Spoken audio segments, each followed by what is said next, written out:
semua, bertemu lagi dengan Ibu Leni dan tentunya dengan materi seni budaya. Dan kali ini kita bahas mengenai seni tari.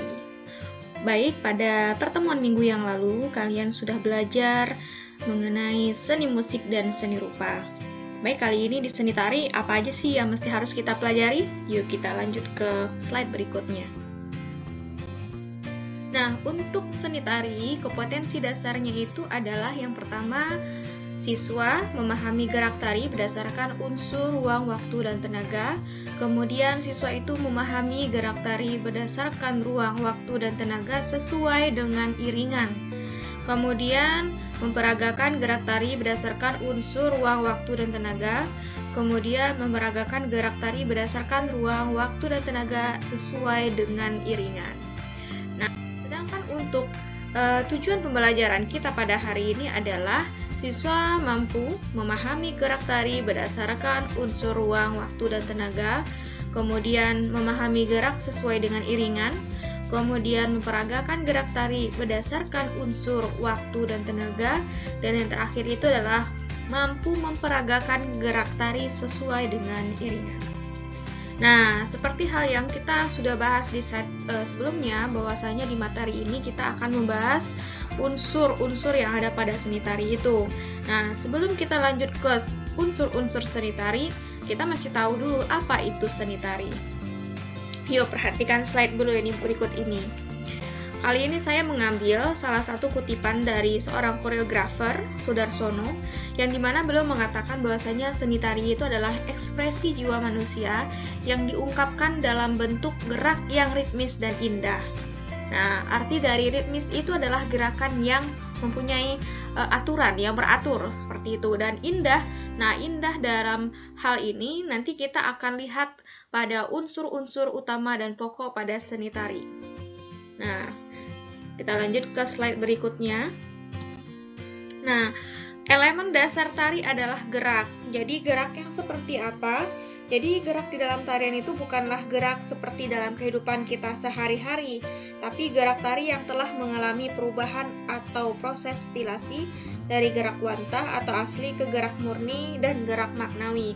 Jadi nanti kita akan mempelajari ini di minggu ketiga, di mana nanti Anda semua boleh diminta untuk mencobakan membuat sebuah karya seni tari yang mungkin berawal, ya ini pengertiannya mohon dipahami, berawal dari sebuah gerakan sehari-hari, namun kemudian kita stilasi, artinya ada proses perubahan, ya nanti akan kita bahas di minggu depan.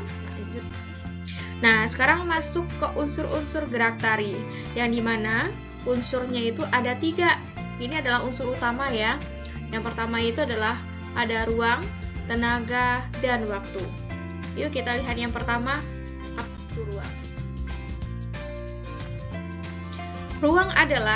Ruang itu diperlukan manusia untuk melakukan gerak tubuhnya.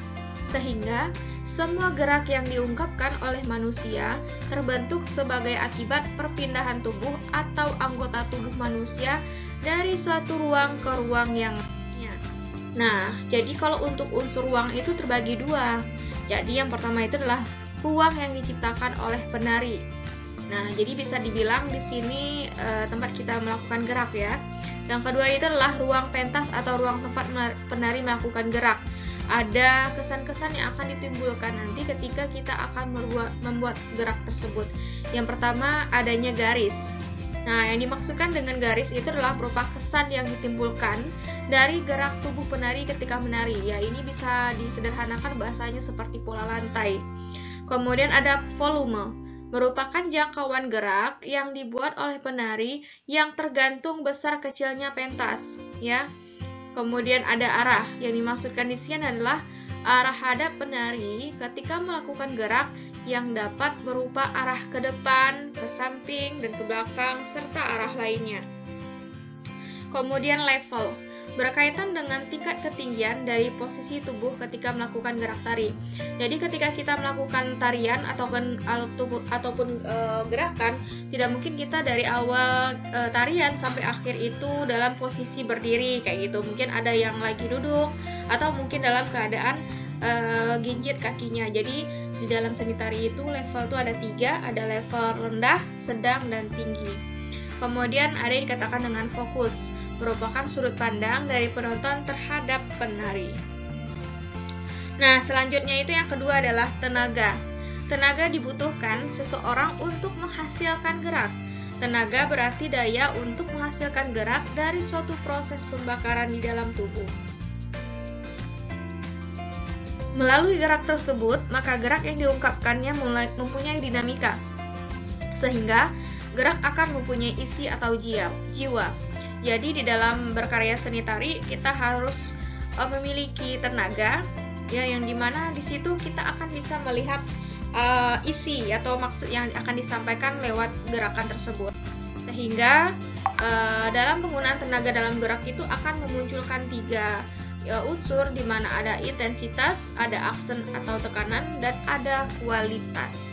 Nah, di sini ketika kita bergerak tentu ada penekanan-penekanan ketika akan bergerak seperti itu. Kemudian mungkin di posisi awal, ya, gerak awal mungkin penyaluran tenaganya tidak sekuat mungkin untuk gerakan di bagian ending dari tarian tersebut. Jadi kita tidak bisa menyamakan dari pertama kemudian sampai ke akhir dari tarian tersebut penyaluran tenaganya sama, nggak seperti itu.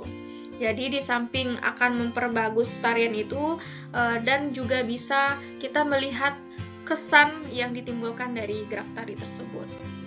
Kemudian yang terakhir itu adalah waktu.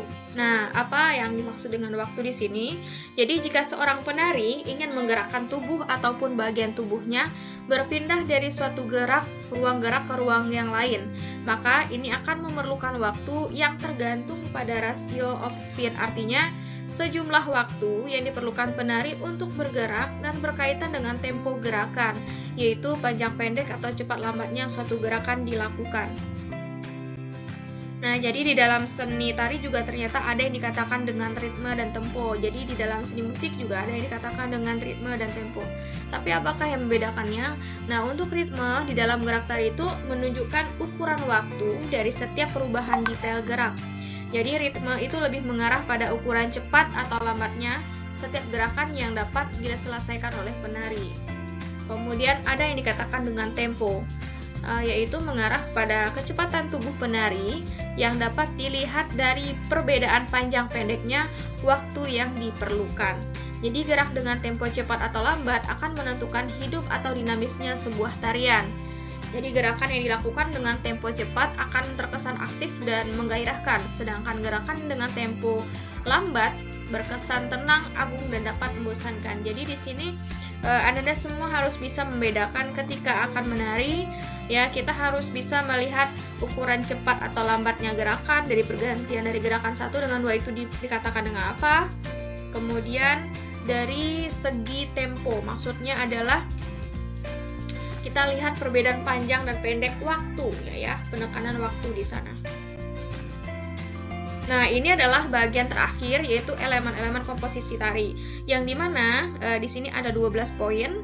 Ini yang bisa dibilang juga bahasa lainnya adalah unsur-unsur pendukung dalam karya seni tari. Jadi kalau misalkan kita berkarya seni tari, tentu 12 dari poin berikut mesti harus bisa saling melengkapi. Jadi ini adalah materi yang akan boleh diberikan di minggu berikutnya, dan untuk itu mohon kepada Anda semua untuk bisa mempelajari dan membaca terlebih dahulu 2 elemen ini di rumah. Oke, sampai di sini dulu materi Bu Leni. Sampai jumpa, sehat selalu. Kita dengarkan.